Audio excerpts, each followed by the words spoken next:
All right. Friends, family, teammates, reconnaissance community. My name's RJ Blackwell. I'm the athletics director for the Marine Reconnaissance Foundation. And you've noticed we've done some videos with some of our athletes in the past. We're going to continue to do that. We're slowing down a little bit now after the holidays. And I have the honor of having our endurance team leader and endurance athlete on today, Johnny Eppes. How are you doing today, John? Ready to rock, RJ. Let's do it. Love a good conversation, man. Yeah, we're excited to have you, man. You've been such a huge, just cornerstone as we started this up 9 months ago in the athletics community for the foundation. It's been awesome, man. It's been great to form a relationship with you, get to know you better, and see you go out there and just savage things, man. So that's been great. So. Can you give me just kind of like just a quick little, background, athletically, like who you are, and what you've done and kind of some of what your goals are? Yeah, absolutely.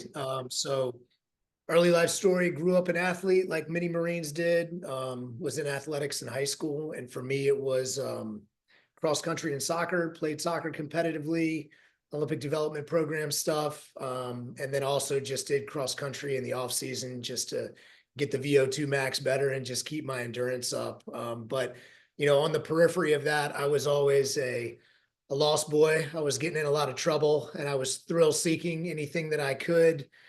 Probably like the craziest thing that I did in youth was bungee jumping off the Victoria Falls Bridge in Africa when I was out there on a mission trip. And I had the opportunity to do it. And why not bungee off one of the highest bridges in the world?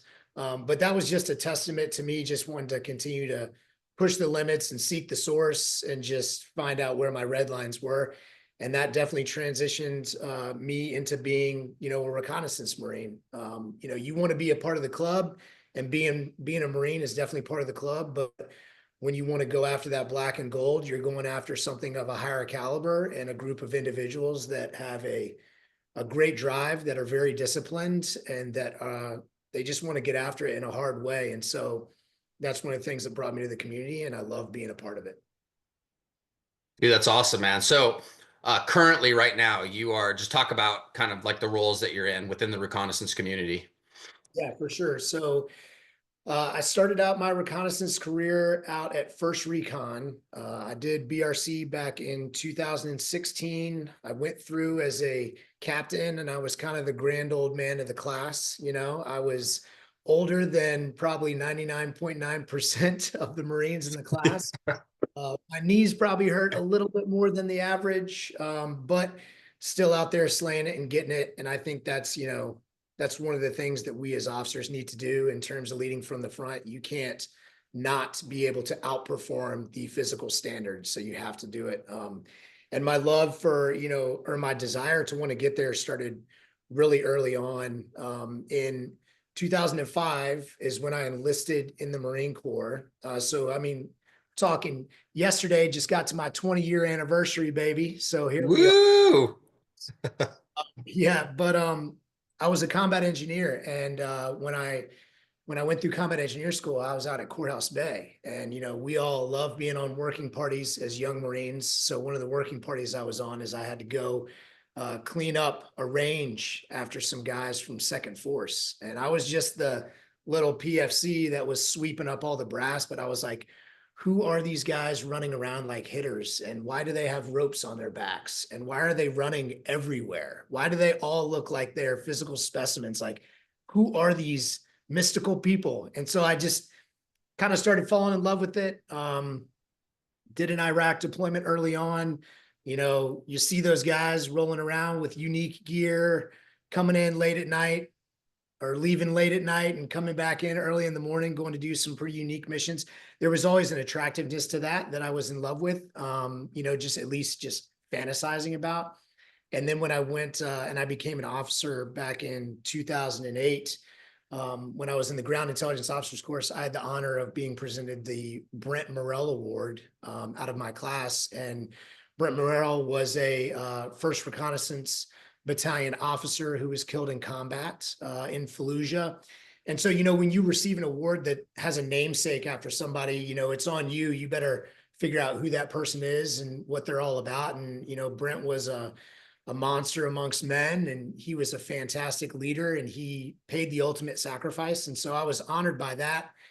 And so I had the benefit of being, you know, coached and tutored by some of, you know, the reconnaissance greats back in the time. Colonel Jay Johnson, who's Colonel now, and Colonel Ian Fletcher. Got to see those guys. They were speaking, they were guest speakers. So I thought, you know, like these gentlemen, they're cut from a different cloth, and I want to be a part of that club.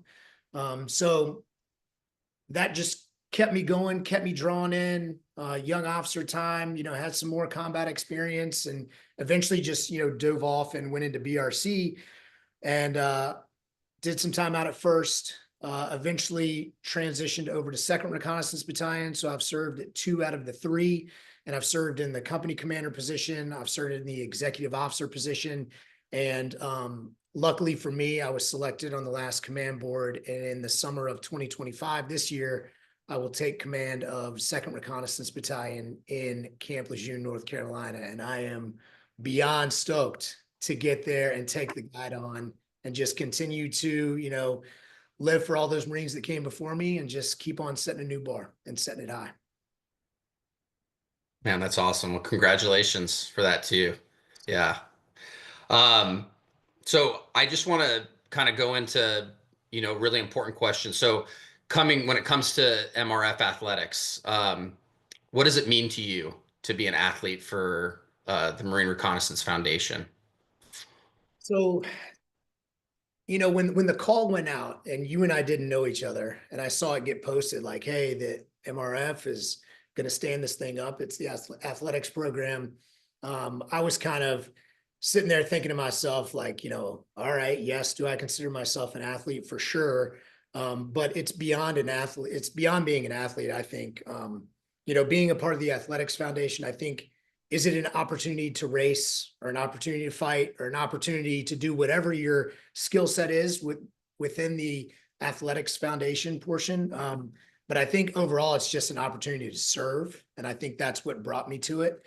And in terms of where I knew that I was going to be going this coming summer, I thought it was a higher calling. I thought that if I attached myself to it and I was to create a great example of what somebody giving back to a community could be, all that's going to do is that's going to continue to materialize and be contagious within my future formation, but also within the Athletics Foundation when it started out at grassroots. And it's always great to get in on something from the get-go, right? You know, you jump in, you start blazing a trail, and I feel like we've started to kind of do that.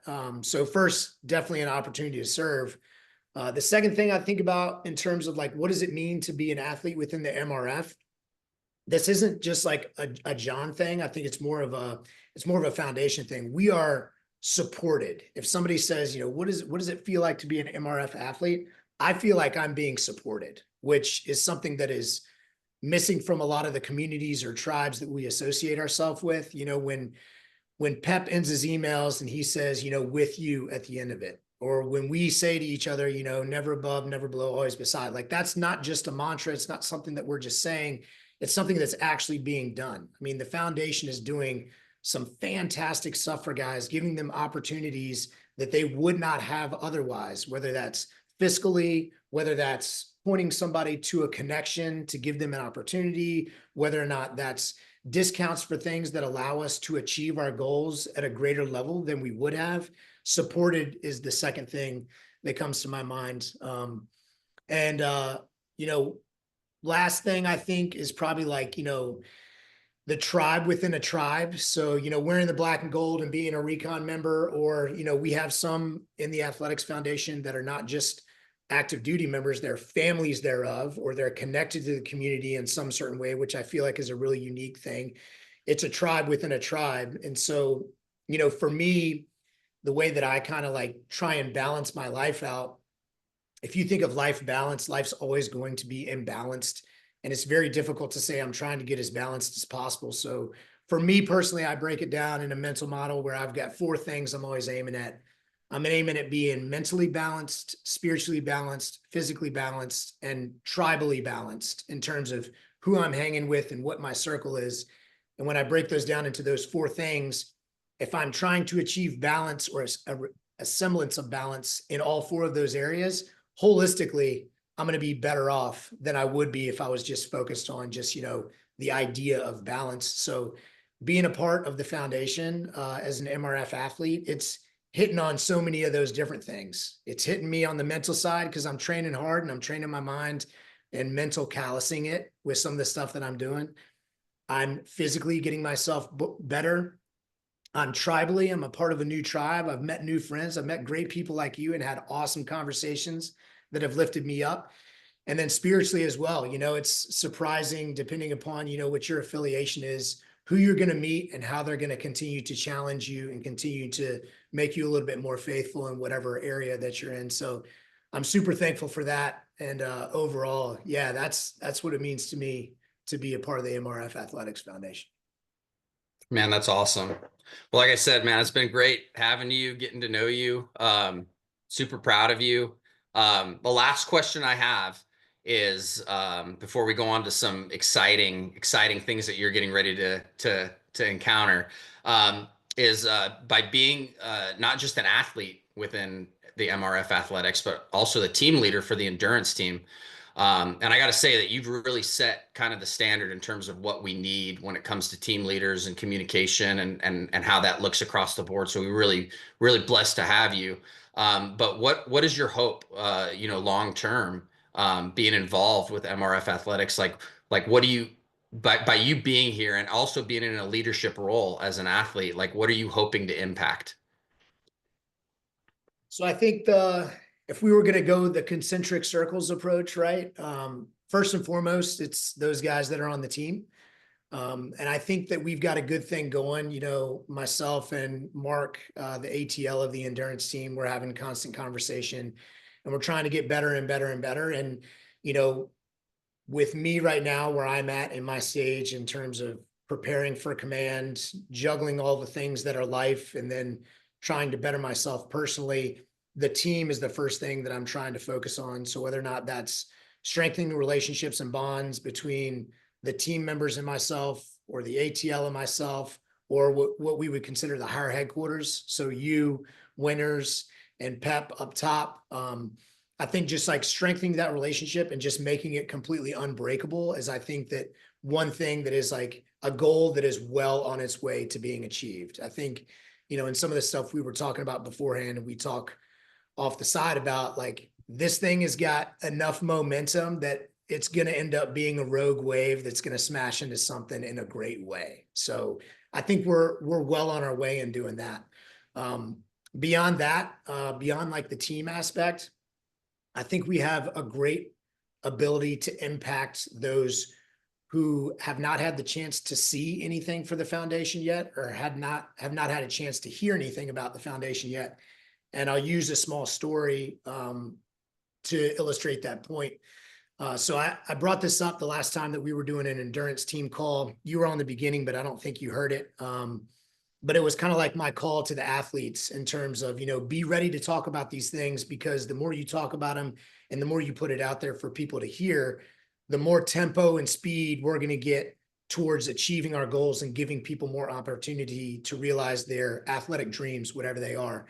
So Marine Corps birthday this past year, I found myself out in Colorado Springs visiting some friends. And my wife and I were like, hey, it's the Marine Corps birthday. Let's go out and do a workout. And I was like, okay, well, we're in Colorado Springs. I've never hiked the Manitou Incline before. Like, let's go do that. And she was like, all right. So we laced up our boots.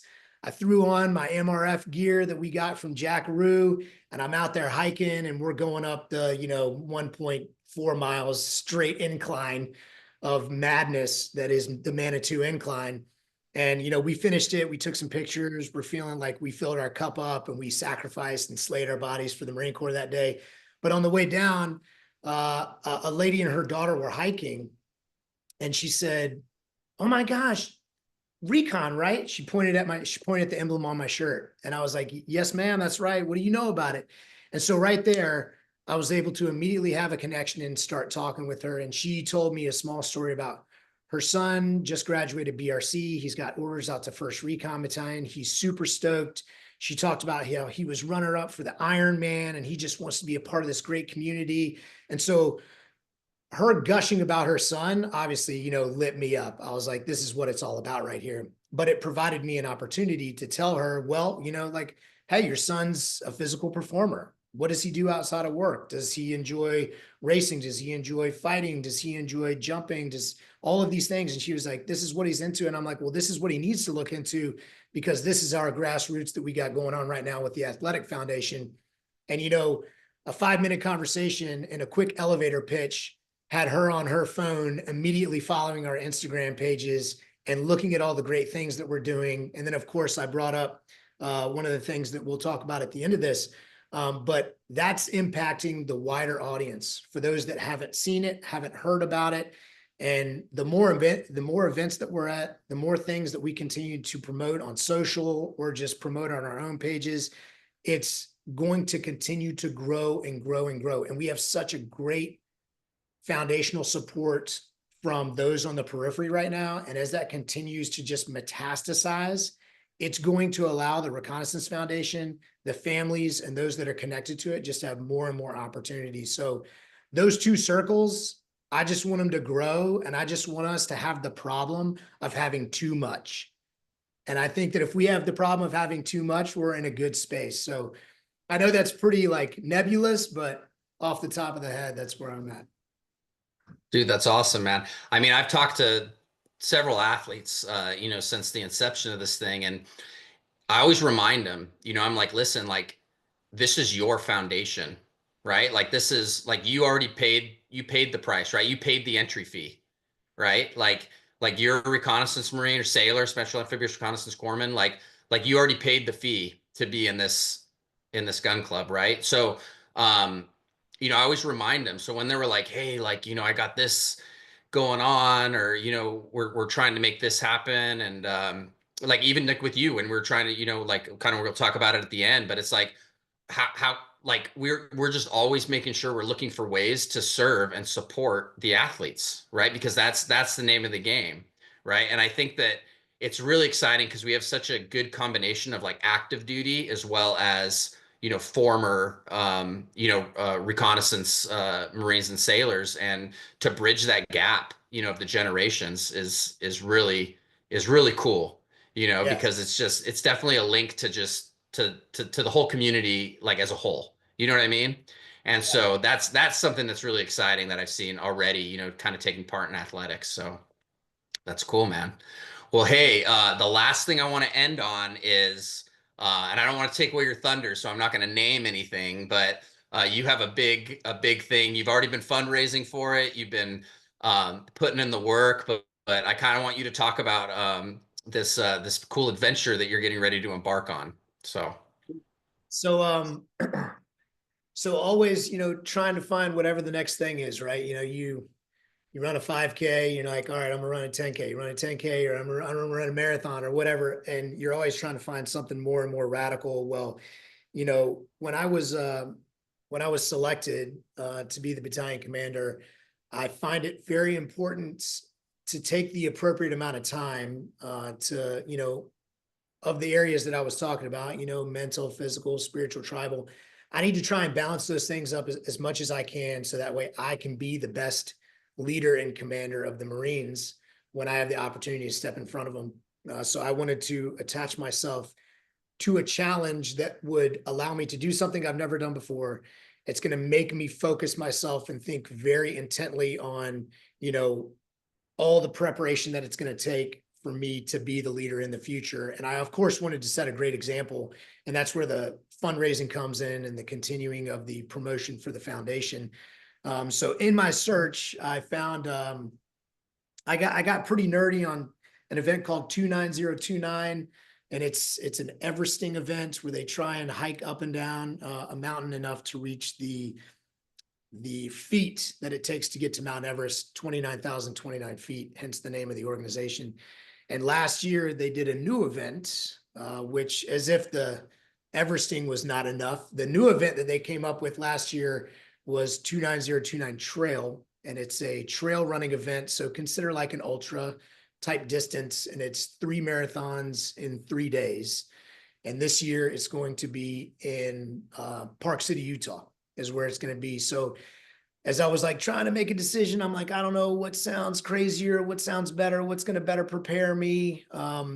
It was just divine that the event that I signed up for, the start day, was on my 41st birthday. So I was like, okay, well, that's the one That's awesome. to do it. And I'll kick off my 41st year of blessings in life in a great way. And so I reached out to you guys and I said, hey, here's my pitch. This is what I want to do. And I've done some fundraising for the foundation before when I was running a half Ironman a few years ago. And I think that that's, one of the keys in terms of us giving back to the foundation that's pouring into us is kind of the activation of the tribe and the selling of all the lines of effort for the foundation, whichever one you feel like is most important to you, whether or not it's the Gold Star retreats, whether or not it's the historical preservation. But for me, beyond the Gold Star retreats, I think it's like the immediate service and assistance that the foundation can give to families. That's the one that's most nearest and dearest to my heart, because the foundation cuts all the red tape and they can just inject anything that a family needs immediately. And so I feel very strongly and called to try and help facilitate the foundation do that. And right now, my fundraising drive is just burning it down. I mean, I've got donors that are just crushing it for me. And I am so, so thankful that I am just very, very shy of my goal right now. And without a doubt, when I cut it off in May, I'm sure we'll be over it. But right now, last I checked the other day, we're just shy of 14K. And that's, just a little over $1,000 from where I wanted to be. And that's just because of not just me. It's not about the man, it's about the men and the women that are supporting us. And I'm super thankful. So in January, late January, I'll start training for it. In July, I will execute. And I'm sure training over the course of the next, 6 months is going to help me up here. It's going to help me in here. And it's going to make me stand tall, stand proud, and just be a really good exemplar of somebody working for the greater good when I step in front of the Marines the 2nd Recon. Dude, that's awesome, man. Well, hey, listen, I love you, brother. It's been awesome. I appreciate you coming on. I do want to say that everybody that works in the foundation, we're all volunteers, right? So all that money that you're raising goes directly back into the foundation to help positively impact everything that the foundation is trying to do, which is really cool. And we're here with you, man. We support you, and anything that you need, man, I'm just a phone call away. So, Thanks, all right, RJ. John. I will say, so John, Instagram, Task for Purpose. He's been logging a lot of his training and stuff. I think his fundraising link is on there as well. It'll be tagged on this video, so you can go straight to his profile and donate. Like I said, it has a great impact on the reconnaissance community and what we're trying to do, and it's fun to just see somebody that's just getting ready to just absolutely just slay himself up on the trail. So hey, appreciate you, John, and I appreciate you coming on. Thanks, RJ. Appreciate you, brother.